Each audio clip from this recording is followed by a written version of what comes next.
Hello guys, welcome back my YouTube channel. और आज यहाँ पे हम बात करने वाले हैं जो 11th क्लास का बायोलॉजी का प्रैक्टिकल बुक है उसका जो फर्स्ट पार्ट है, पार्ट 1। उसमें हम लोग देखने वाले हैं जो 5th एक्सपेरिमेंट है, to prepare the temporary stain slide. ठीक है, तो इसके अंदर हमें कोई भी एक परमानेंट स्लाइड दिया जाएगा, वो एक सनफ्लावर का रहेगा और दूसरा मेज का। ठीक है, तो इस दोनों का जो टेम्परेरी हमें स्टेन स्लाइड दिया रहेगा टीएस ऑफ, उसका हमें क्या करना है, अंडर द माइक्रोस्कोप उसको ऑब्जर्व करना है। ठीक है, तो उसके लिए यहाँ पे आपको दो पार्ट में दिया गया है, पहला है ए और सेकंड वाला है बी।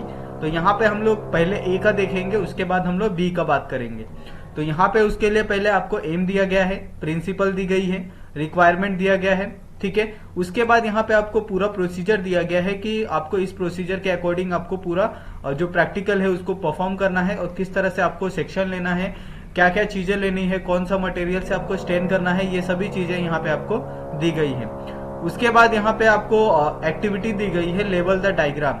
तो हमें यहाँ पे एक डायग्राम दिया था टीएस ऑफ यंग सनफ्लावर का, और इसके जो भी नाम है उसके लेबल करने के लिए बोला था, तो हमने यहाँ पे आपको लेबल करके दिखाया है। ठीक है, उसके बाद यहाँ पे आपको ऑब्जर्वेशन दिया गया है टीएस ऑफ सनफ्लावर का, कि इसके अंदर आपको epidermis, cortex, hypodermis, general cortex, endodermis, steely, ये सब चीजें किस तरह से होगी और इनके बारे में थोड़ा बहुत इंफॉर्मेशन आपको यहाँ पे दिया गया है। उसी तरह से यहाँ पे आपको TS of young sunflower stem, ठीक है, अरेंजमेंट ऑफ टिश्यू। तो यहाँ पे आपको एक्टिविटी सेकंड दी गई है जिसके अंदर TS of young sunflower stem के बारे में पूछा गया है। ठीक है, तो यहाँ पे स्टेम के जो अलग अलग पार्ट्स होते हैं सनफ्लावर के, उसके बारे में यहाँ पे आपको बताया गया है और ये अच्छे से यहाँ पे लेबल किया गया है। ठीक है, उसके बाद यहाँ पे एक्टिविटी एक और पूछी गई है, label the diagram given below. तो ये हमारा टीएस ऑफ मेज आ गया। ठीक है, जो टीएस ऑफ मेज यानी जो मेज का ये होता है, स्टेम होता है, उसमें किस तरह से अलग अलग जो पार्ट्स होते हैं उनके बारे में यहाँ पे पूछा गया है। ठीक है, तो ये अलग अलग पार्ट्स के बारे में यहाँ पे मेंशन किया गया है। साथ में यहाँ पे उसके अलग अलग जो पार्ट्स होते हैं, जैसे एपिडर्मिस हो गया, हाइपोडर्मिस हो गया, ग्राउंड टिश्यू हो गया, वैस्कुलर बंडल हो गया, इन सब चीजों के बारे में यहाँ पे आपको अच्छे से मेंशन किया गया है। उसी तरह से यहाँ पे label the diagram given below. तो यहाँ पे हमें एक और टीएस ऑफ मेज स्टेम दिया है जिसको हमने एकदम बारीकी से अंडर द माइक्रोस्कोप ऑब्जर्व किया है। तो इसके अंदर हमें कुछ कैविटी दिखती है, जाइलम दिखता है, फ्लेवम दिखता है, हाइपोडर्मिस कहाँ होता है, ग्राउंड टिश्यू कहाँ होता है, एपिडर्मिस, क्यूटिकल्स कहाँ होते हैं। ठीक है, इनके बारे में यहाँ पे मेंशन किया गया है। और यहाँ पे हमें कुछ क्वेश्चन पूछे गए हैं, जैसे व्हाट इज द स्टीली। ठीक है, तो स्टीली क्या होता है प्लांट के अंदर, फ्लावर के अंदर, उसके बारे में पूछा गया है। तो वो बेसिकली जो सेंट्रल पार्ट होता है किसी भी रूट का, उसको हम लोग स्टीली कहते हैं। अगर आपने कभी रूट को कट किया होगा या फिर आपने कभी अगर आप किसी प्लांट को कट करते हैं तो बीच में आपको एक एकदम कड़क और एकदम स्ट्रॉन्ग, एकदम हार्ड आपको एक ये मिलता है, ठीक है, वुड मिलता है, उसी को हम लोग स्टीली कहते हैं। सेकेंड क्वेश्चन है, what are the kind of vascular bundle found in the dicot stem. तो डाइकोट स्टेम के अंदर कौन से टाइप के वैस्कुलर बंडल फाइंड होते हैं। तो यहाँ पे आपको कोजॉइंट है, ठीक है, कोलैटरल और ओपन। ठीक है, ये तीन टाइप का यहाँ पे वैस्कुलर बंडल आपको डाइकोट स्टेम में फाइंड होते हैं। उसके बाद यहाँ पे differentiate between the open and the close type of vascular bundle के बारे में पूछा है। तो दोनों के बारे में यहाँ पे आपको डिफरेंशिएट किया है। दोनों के यहाँ पे 3-3 पॉइंट्स को लिए गए हैं। अगर आप चाहें तो और भी पॉइंट्स यहाँ पे मेंशन कर सकते हैं। ठीक है, उसके बाद mention any 2 example of monocot plant. तो मोनोकॉट जो प्लांट्स होते हैं उनके 2 एग्जांपल को यहाँ पे मेंशन करने के लिए बोला था। तो यहाँ पे हमने टोटल 3 प्लांट्स के बारे में मेंशन किया है, मेज, ज्वार और राइस। ठीक है, आपके अकॉर्डिंग आप कौन सा भी जो मोनोकॉट प्लांट है उसको ले सकते हैं। उसके बाद यहाँ पे पार्ट 1 का हमें कुछ एमसीक्यू दिए गए हैं, मल्टीपल चॉइस क्वेश्चन।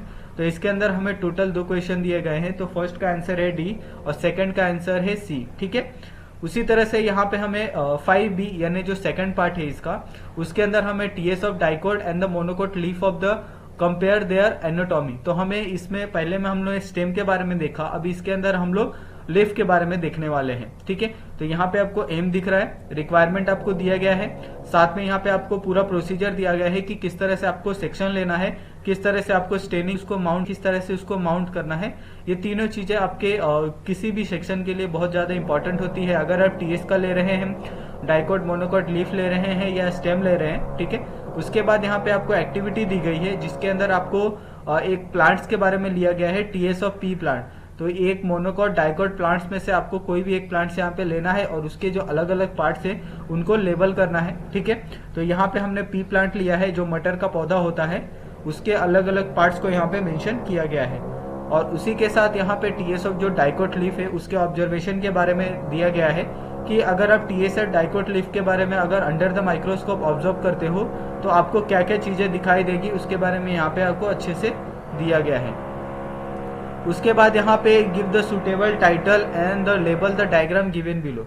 तो यहाँ पे आपको एक डायग्राम दिया गया है और कहा गया है इसके सुटेबल टाइटल्स, और यहाँ पे आपको टाइटल देना है कि ये किसका प्लांट है। ठीक है, और अलग अलग जो प्लांट्स यहाँ पे मेंशन किए गए हैं उनके बारे में आपको बताना है। उसके बाद यहाँ पे टीएस ऑफ मोनोकॉट लीव्स के बारे में बताया गया है जिसके अंदर एपिडर्मिस होता है, मेसोफिल होता है, ये सभी चीजों के बारे में यहाँ पे बताया गया है। उसी तरह से यहाँ पे 2 क्वेश्चन पूछे गए हैं। How can you distinguish between the dicot and the monocot leaf. तो यहाँ पे डाइकोट और मोनोकॉट लीव्स के बारे में डिस्टिंग्विश करना है, तो यहाँ पे हमने डाइकोट्स का लिया है और यहाँ पे हमने मोनोकॉट्स का लिया है।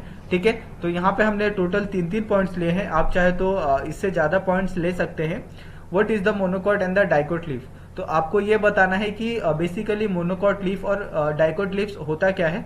तो यहाँ पे हमने मोनोकॉट लीफ के बारे में बताया है और यहाँ पे आपको डाइकोट लीव्स के बारे में बताया है। ठीक है, और यहाँ पे हमें कुछ एमसीक्यू क्वेश्चन दिए गए हैं, जैसे यहाँ पे फर्स्ट का आंसर है बी, सेकंड का है ए, थर्ड का है ए और फोर्थ का है बी, फिफ्थ का है डी। ठीक है, तो इस तरह से ये जो एक्सपेरिमेंट है यहीं पे खत्म होता है। अगर इसके अंदर आपको कोई डाउट होगा या फिर किसी तरह की कोई प्रॉब्लम है मैसेज, प्लीज आप हमें मैसेज कर सकते हैं या अपने क्वेश्चन को